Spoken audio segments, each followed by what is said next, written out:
Halo, jumpa lagi bersama saya Putu Roma Permawan. Pada video kali ini kita akan membahas tentang akulturasi Islam di Indonesia. Letak geografis Indonesia yang strategis yakni diapit oleh dua benua, yakni benua Asia dengan benua Australia, dan dua samudra, yakni samudra India dengan samudra Pasifik, menyebabkan terjadinya interaksi antara bangsa Indonesia dengan bangsa asing. Interaksi tersebut adalah datangnya bangsa Arab, Persia, Gujarat, dan Cina ke Indonesia. Adapun dampak interaksi tersebut adalah masuknya pengaruh kebudayaan dan agama Islam di Indonesia. Masuknya budaya Islam di Indonesia memunculkan akulturasi antara kebudayaan Islam dengan kebudayaan asli Indonesia atau Hindu-Buddha yang lebih dahulu berkembang pada saat itu. Nah, kebudayaan Islam tidaklah diterima begitu saja oleh masyarakat Indonesia, namun diolah dan disesuaikan dengan kondisi masyarakat Indonesia. Hal ini didasari karena pertama, masyarakat Indonesia memiliki dasar kebudayaan yang cukup tinggi, sehingga masuknya kebudayaan asing ke Indonesia menambah perbendaharaan kebudayaan Indonesia. Sedangkan yang kedua, bangsa Indonesia memiliki apa yang disebut dengan istilah local genius, yakni suatu kecakapan bangsa untuk menerima unsur-unsur kebudayaan asing dan mengolahnya sesuai dengan kepribadian bangsa Indonesia. Ya, kita telisik definisi akulturasi adalah suatu percampuran dari unsur kebudayaan satu dengan unsur kebudayaan lainnya sehingga membentuk suatu kebudayaan baru tanpa menghilangkan ciri khas kebudayaan sebelumnya. Nah, rumus akulturasi Islam yakni A plus B sama dengan C atau A plus B plus C sama dengan D. Untuk keterangan A plus B sama dengan C, yakni yang A adalah kebudayaan asli atau kebudayaan Indonesia atau kebudayaan Hindu-Buddha, sedangkan B adalah kebudayaan asing, yakni kebudayaan Islam, dan C adalah kebudayaan baru.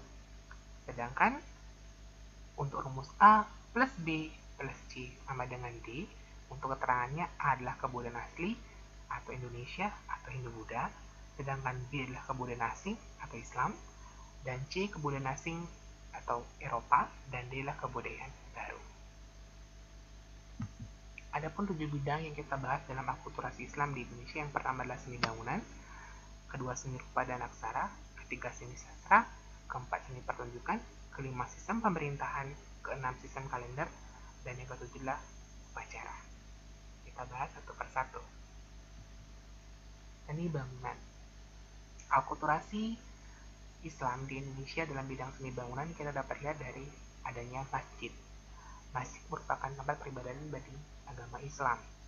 Nah, istilah masjid dalam bahasa Jawa disebut masjid, sedangkan dalam bahasa Sunda disebut masigit, dan dalam bahasa Aceh disebut mesugit, sedangkan dalam bahasa Makassar dan Bugis disebut masigi.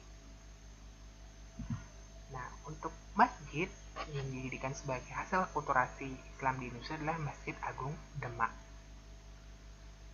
Masjid Agung Demak adalah salah satu masjid tertua yang ada di Indonesia. Masjid ini terletak di Kampung Kauman, Kelurahan Bintoro, Kecamatan Demak, Kabupaten Demak, Jawa Tengah. Pendiri masjid ini diperkirakanlah Raden Patah, yaitu raja pertama dari Kesultanan Demak, sekitar abad ke-15 Masehi. Nah, Masjid Agung Demak merupakan akulturasi antara kebudayaan Hindu-Buddha dengan kebudayaan Islam. Nah, bisa kita lihat dari atap dari Masjid Agung Demak. Ini merupakan unsur Hindu-Buddha, yakni berbentuk tumpang atau meru seperti yang ada di Hindu-Buddha saat ini.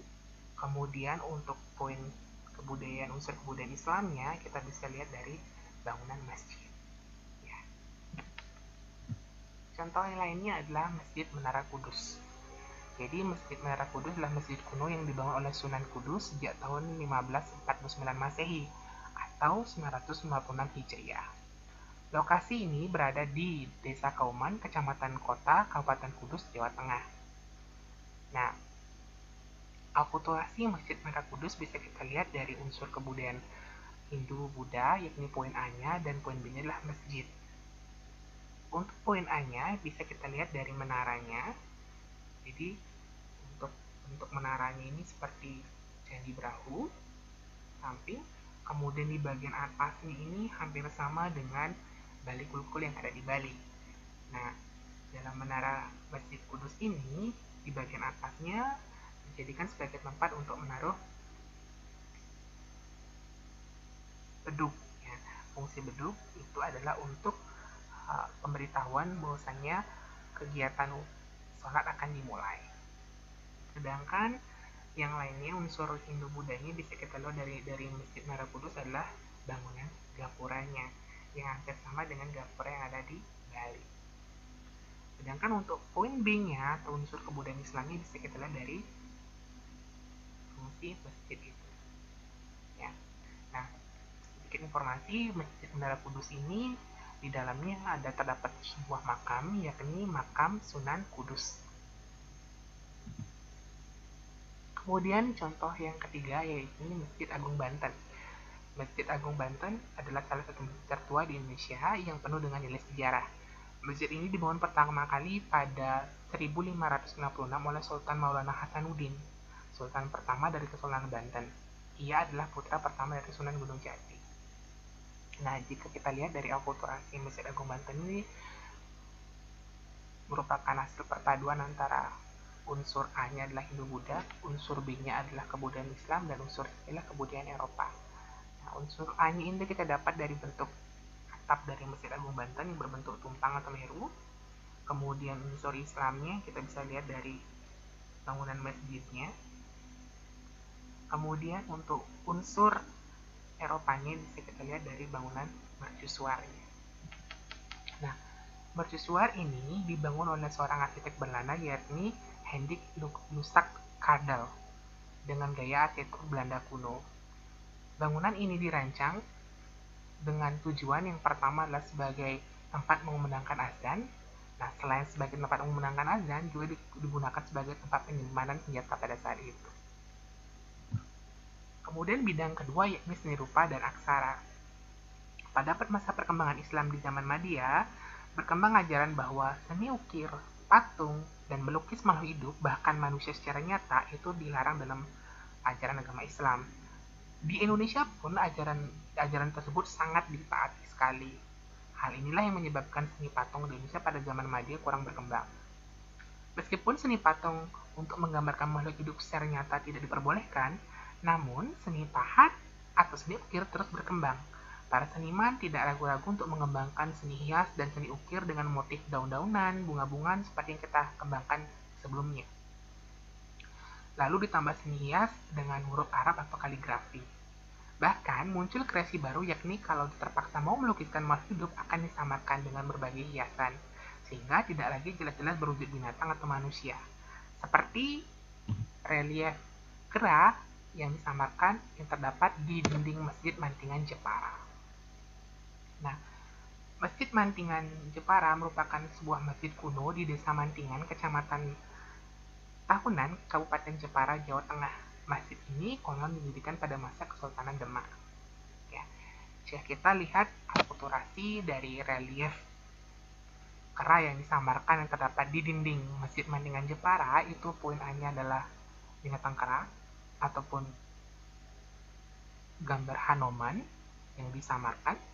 Kemudian untuk unsur Islamnya adalah panel yang berbentuk 4 persegi panjang ini, ya, dengan sepasang sisi pendeknya berbentuk lengkung kurawal.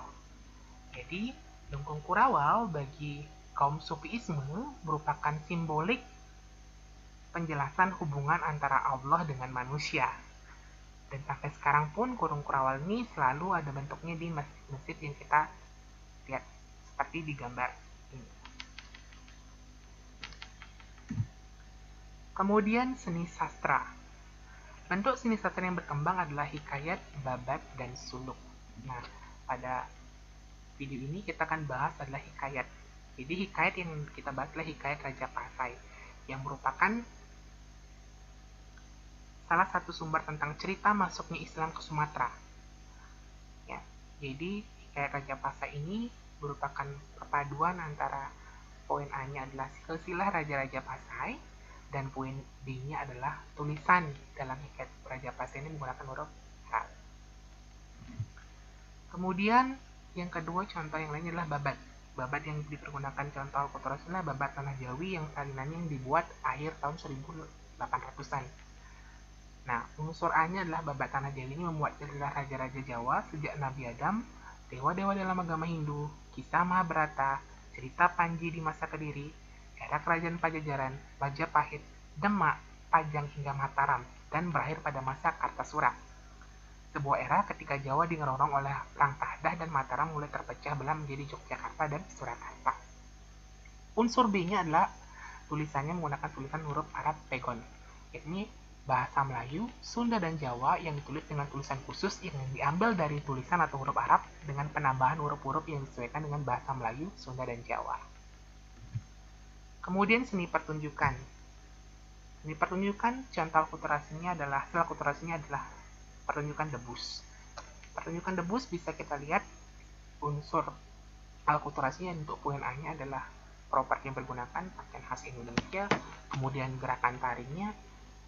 Jadi debus ini ada gerakan pencak silatnya itu merupakan asli Indonesia, sedangkan untuk unsur poin B-nya untuk unsur Islamnya. Jadi sebelum dimulainya pertunjukan debus akan dibacakan doa-doa yang sesuai dengan ajaran agama Islam. Kemudian tari Seudati. Tari Seudati ini merupakan tarian khas dari Aceh. Tari Seudati ini merupakan perpaduan antara unsur A dan unsur B-nya. Unsur A-nya adalah properti yang dipergunakan ataupun gerakan tarinya yang khas Indonesia. Untuk propertinya adalah menggunakan kain songket, ya, kain songket khas Aceh. Kemudian ada rincongnya, jadi ada rincongnya. Kemudian untuk poin B-nya adalah ketika tari Seudati ini dipentaskan, maka penari ini akan melantunkan doa-doa sesuai dengan ajaran agama Islam atau sesuai dengan Al-Quran. Kemudian sistem pemerintahan. Sebelum masuknya Islam ke Indonesia, sistem pemerintahan di Indonesia sudah menganut sistem pemerintahan kerajaan, di mana orang yang memerintah dalam kerajaan diberikan gelar yakni raja. Nah, ketika Islam masuk ke Indonesia, sistem kerajaan ini berubah menjadi sistem kesultanan. Sistem pemerintahan berubah menjadi sistem kesultanan, dengan orang yang memerintah di suatu kesultanan diberikan gelar dengan nama sultan. Kemudian sistem kalender. Sebelum masuknya Islam ke Indonesia, masyarakat Indonesia sudah menganut sistem penanggalan berdasarkan tahun Saka. Ya, jadi penanggalan tahun Saka ini merupakan penanggalan yang berasal dari India. Kalender ini merupakan sebuah penanggalan Samsiah atau Samsiah Kamariah, yakni Chandra atau Surya, atau kalender unisolar. Jadi era Saka ini dimulai pada tahun 78 Masehi. Kemudian ketika Islam masuk, diperkenalkanlah kalender Hijriyah. Jadi kalender Hijriyah menggunakan peredaran bulan sebagai acuannya. Nah, masyarakat pada saat itu dengan datangnya sistem kalender dia bingung, hingga nanti Sultan Agung yang ada di Mataram berinisiatif untuk melakukan sedikit perubahan mengenai nama-nama bulan pada tahun Saka. Misalnya bulan Muharram diganti dengan Sura dan Ramadan diganti dengan Pasa. Kalender tersebut dimulai tanggal 1 Muharram tahun 1043 Hijriah. Kalender Sultan Agung ini dimulai tepat pada tanggal 1 Sura tahun 1555 atau 8 Agustus 1633. Kemudian bidang yang terakhir adalah upacara. Jadi upacara yang disini dibahas adalah akulturasi adalah upacara grebeg. Jadi upacara grebeg atau garebeg adalah upacara berkala yang diadakan masyarakat Jawa untuk memperingati suatu peristiwa yang penting. Grebeg yang paling populer adalah grebeg yang diadakan oleh Keraton Surakarta Hadiningrat dan Keraton Yogyakarta Hadiningrat yang diadakan untuk memperingati Maulid Nabi Muhammad. Grebeg ini merupakan puncak sekaligus mengakhiri perayaan tahunan Sakaten. Nah, bisa kita lihat dari perpaduan antara unsur Indonesia atau Hindu-Buddha dengan unsur Islamnya dalam upacara grebeg bisa kita lihat dari bentuk gunungannya. Jadi gunungan ini ada dua jenis, yakni gunungan untuk laki-laki dan gunungan untuk perempuan. Nah, dalam istilah di ajaran agama Hindu itu sudah mengenal istilah purusi dan perdana, laki-laki dan perempuan sebagai simbolik dari kesuburan. Selain itu, simbolik gunung ini merupakan suatu simbol di mana gunung itu tinggi. Jadi yang di atas itu kan gunung itu dilambangkan sebagai tempat yang paling suci, yang paling terhormat dan yang paling berkuasa. Disitulah para dewa-dewa para dewa-dewa itu berada. Nah, ketika Islam masuk, Tuhan yang Maha Kuasa, jadi bentuk gunung itu sebagai simbol tempat suci yang paling atas. Jadi saya ulangi lagi, untuk makna gunungan ini kan awalnya gunung itu kan tinggi, jadi yang di atas gunung itu mesti dilambangkan tempat yang paling suci atau yang paling terhormat, yang paling berkuasa. Biasanya kan para dewa-dewa yang ada untuk kepercayaan Hindu Buddha. Nah, ketika Islam masuk, ya Tuhan yang Maha Kuasa, jadi bentuk gunung itu simbolik tempat suci yang paling atas. Seperti itu. Nah, untuk unsur Islamnya dalam upacara gerebek ini, dimana ketika upacara gerebek ini akan dimulai, maka akan didoakan dengan menggunakan doa-doa ajaran agama Islam. Demikianlah pemaparan materi saya terkait dengan akulturasi Islam di Indonesia. Semoga video kali ini bermanfaat bagi kita semua. Akhir kata, saya ucapkan terima kasih dan sampai jumpa di video berikutnya. Dah.